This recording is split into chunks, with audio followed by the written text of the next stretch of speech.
नमस्कार, मी मनाली. आपण पाहताय न्यूज 18 लोकमत बुलेटिनमध्ये राज्यातल्या सगळ्या बातम्या वेगवान स्वरूपात पाहणार आहोत. त्याआधी एक ब्रेकिंग बातमी येते, ती म्हणजे आपण महाविकास आघाडी तोडायची नाही तर शिवसेना राष्ट्रवादीच्या दबावापुढे झुकायचं नाही. सांगली, भिवंडी, उत्तर पश्चिम मुंबई सोडायचं नाही.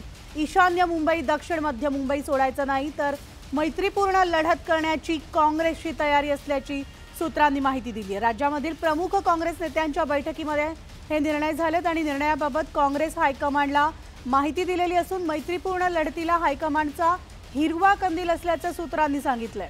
तर या सगळ्या विषयीची माहिती न्यूज 18 लोकमतला सूत्रांकडून मिळते आणि न्यूज 18 लोकमतला सूत्रांनी दिलेल्या माहितीनुसार आपण महाविकास आघाडी तोडायची नाही, शिवसेना राष्ट्रवादीच्या दबावापुढे झुकायचं नाही तर सांगली, भिवंडी, उत्तर पश्चिम मुंबई सोडायची नाही, ईशान्य मुंबई, दक्षिण मुंबई सुद्धा सोडायची नाही आणि मैत्रीपूर्ण लढत करण्याची काँग्रेसची तयारी असल्याची माहिती सूत्रांकडून न्यूज 18 लोकमतला देण्यात आली आहे. आणि याविषयी आपण सविस्तर अपडेट जाणून घेणार आहोत.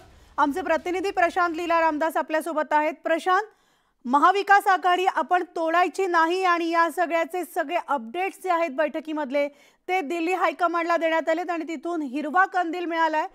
शिवसेना एनसीपीच्या पुढे झुकायचं नाही असं देखील या बैठकीत ठरलेलं आहे.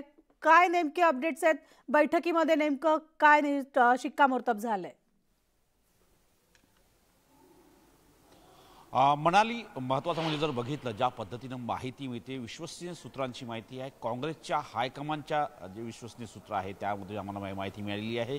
महत्त्वाचं म्हणजे जर बघितलं यामध्ये ज्या पद्धतीनं शिवसेना उद्धव बाळासाहेब ठाकरे पक्षाच्या वतीने आणि सोबतच राष्ट्रवादी शरदचंद्र पवार पक्षाच्या वतीने जोरदार दबाव हा काँग्रेस पक्षावर येत आहे. काँग्रेस पक्ष वेगवेगळ्या पद्धतीने महाविकास आघाडीच्या जागा वाटपामध्ये त्यांनी पुढाकार घेतलेला आहे. पण ज्या पद्धतीने शिवसेनेने सांगलीच्या संदर्भातली भूमिका घेतली आणि त्यानंतर सोबतच इतरही ठिकाणी अनेक ठिकाणी म्हणजे दक्षिण मुंबईतील अनेक मतदारसंघांमध्ये ज्या पद्धतीने भूमिका घेतली, यावरून या महाविकास आघाडीमधल्या अनेक नेत्यांनी विरोधात्मक मतं व्यक्त केलेली आहे. या सगळ्यावरती मार्ग काढण्याकरता राज्यातले काँग्रेस नेते आणि दिल्लीतले काही महत्त्वाचे नेते यांच्या दरम्यान ऑनलाईन बैठक झाली आणि या ऑनलाईन बैठकीमध्ये हा निर्णय घेण्यात आलेला आहे की आता राष्ट्रवादी काँग्रेस जे शरदचंद्र पवार यांच्या नेतृत्वातला आहे आणि दुसरं म्हणजे शिवसेना उद्धव बाळासाहेब ठाकरे पक्षाच्या नेतृत्वातील उद्धव ठाकरे यांच्या नेतृत्वातील पक्ष आहे, या दोघांनी जो दबाव निर्माण केला आहे या दबावापुढे काँग्रेस आता झुकायला तयार झाली नाही आहे. आणि या सर्व जे मतदार ज्या मतदारसंघामध्ये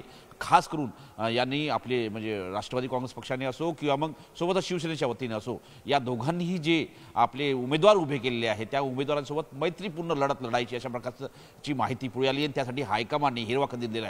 साधारणतः 2च दिवसापूर्वी सांगलीच्या मुद्द्यावरती विशाल पाटील हे दिल्लीत येऊन गेले होते. त्यांनी मल्लिकार्जुन खरगे आणि इतर अनेक नेत्यांची भेट घेतली होती आणि असे अनेक मुद्दे जसा भिवंडीच्या संदर्भातला मुद्दा होता. हा मुद्दा प्रखरपणे जाणवत आहे की भिवंडीमध्ये जो उमेदवार जो आहे असणार तो राष्ट्रवादी काँग्रेस पक्षाचा असणार अशा प्रकारची चर्चा आहे. अजूनही त्यावरती अंतिम निर्णय झालेला नाही आहे, कारण की आता पहिल्या टप्प्याची निवडणुकीचा उमेदवारी अर्ज दाखल करण्याचा कार्यक्रम देखील संपला असेल तरी पण अजूनही भिवंडीच्या संदर्भात महाविकास आघाडी संदर्भात कुठलाही निर्णय होऊ शकला नाही. दुसरीकडे भारतीय जनता पक्ष ज्या पद्धतीने आपल्या उमेदवार त्यांनी निवड केली आहे आणि त्या पद्धतीने त्यांनी मांडणी देखील केली आहे, हे असं असताना काँग्रेसला वाटत आहे की भारतीय जनता पक्षामुळे आपण हतबल होऊ नये. त्यामुळे आता त्यांनी निर्णय घेतला आहे की मैत्रीपूर्ण लढत लढायची आणि निश्चितपणे काँग्रेसची भूमिका ही ज्या पद्धतीने काँग्रेस कार्यकर्ते आणि काँग्रेस नेत्यांनी यासाठी म्हटलेलं आहे की हा बैठकीतला निर्णय अतिशय महत्त्वाचा आहे आणि या निर्णयामुळे महाराष्ट्रात अनेक ठिकाणी आता मैत्रीपूर्ण लढत होण्याची शक्यता व्यक्त केली जात आहे. निश्चितच धन्यवाद प्रशांत या सविस्तर माहितीसाठी. तर आपण महाविकास आघाडी तोडायची नाही आणि मैत्रीपूर्ण लढत लढायची आहे असा निर्णय काँग्रेसने त्यांच्या बैठकीमध्ये घेतलेला आहे आणि याचे पडसाद जे आहेत ते येत्या आगामी लोकसभा निवडणुकीमध्ये कसे दिसतात हे देखील पाहणं तितकंच आता उत्सुकतेचं ठरणार आहे. आणि यानंतर